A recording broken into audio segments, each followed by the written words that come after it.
Bonsoir les amis, comment vous allez? J'espère que vous allez très bien. Donc, aujourd'hui, nous allons continuer avec la présentation de notre module gestion des articles. D'accord. Au préalable, je tiens à noter que les articles ne sont pas simplement scindés en catégories, ils peuvent être scindés en plusieurs sous-couches. D'accord.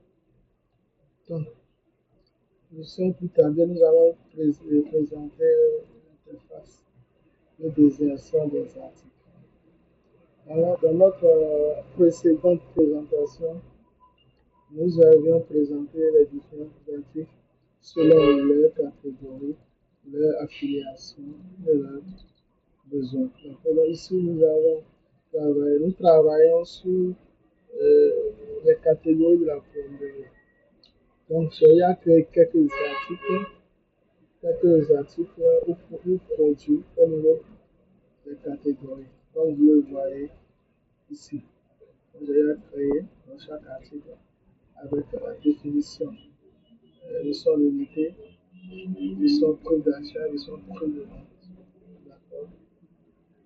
Donc, je vais présenter l'interface de définition des montants. Comme vous avez vu, donc, nous avons un article appelé phase de sécurité, sur lequel on applique la TVA.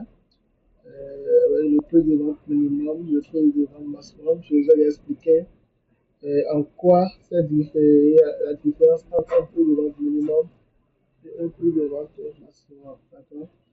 Les quantités disponibles dans le stock, je vous ai tout présenté. D'accord?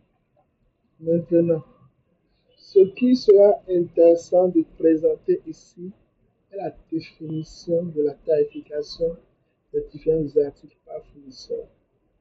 Il conviendra de noter que l'entreprise qui achète différents matériaux ou bien différents produits a plusieurs fournisseurs. Et chaque fournisseur le vend à un prix qui lui est propre. Donc, pour un tel article, un fournisseur peut le vendre à un prix X, un autre fournisseur peut le vendre à un prix Y, un autre fournisseur peut le vendre à un prix Z. D'accord? Donc, il conviendrait simplement de noter qu'il est possible dans ce programme de définir. Donc, ce besoin va nous permettre de pouvoir effectuer plus aisément et plus facilement la définition des achats, la définition des commandes clients, la définition des commandes fournisseurs, excusez-moi, la définition des achats en attente. D'accord? Donc, le voilà ici, nous sommes au niveau de la tarification fournisseur. Donc, une fois que j'ai fait ça, comme vous avez vu, donc là, nous intéresser plus au domaine de la plomberie. Donc, c'est ça que je vous présente. Donc, pour ce faire, il suffit simplement de sélectionner simplement un article et de définir les différents fournisseurs qui vous le fournissent. Donc, après, nous avons l'intervalle et l'interface, pardon, de présentation. Donc, nous avons les phases de sécurité. Donc, le prix d'achat standard est de 21 500. Donc, nous allons déterminer ici les différents fournisseurs avec les différents prix qui nous est appliqués. D'accord? Donc, je peux dire, si votre fournisseur n'existe pas dans la base de données, vous pouvez toujours le créer. D'accord? Donc, ici, nous pouvons toujours le créer. Je vais créer rapidement. C'est une société. D'accord? L'entreprise des Guessal. D'accord? Donc, une fois intégré, je peux mettre son IFU. GH118 41. Le téléphone, je peux mettre le 01 31 518 12. D'accord, je peux laisser l'adresse. Je n'ai aucune description, je fais une validation. D'accord, derrière ça. Donc, derrière ça, nous vend les valves de sécurité en plomberie.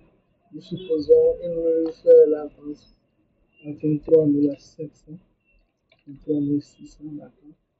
Donc, ici, le cochage du protocole, c'est-à-dire ce sera le prix d'achat auquel bon, auquel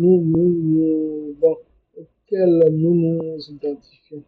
pouvoir effectuer les achats. D'accord. Donc, je fais la validation. Dans la estimation d'effectuer avec succès. D'accord. Donc, donc, je me suis trompé.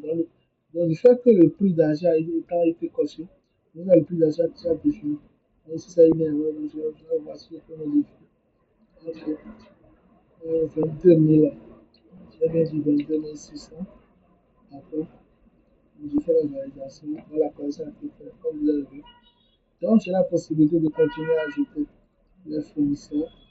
Le fournisseur CIMAF, le vend 21 350. Mais ici, ce n'est plus un prix par défaut. D'accord. Vous voyez. Je continue d'ajouter un troisième terme. Le vend cet article à 22 800. Vous voyez. Donc, je ne définis pas défaut. Vous avez vu.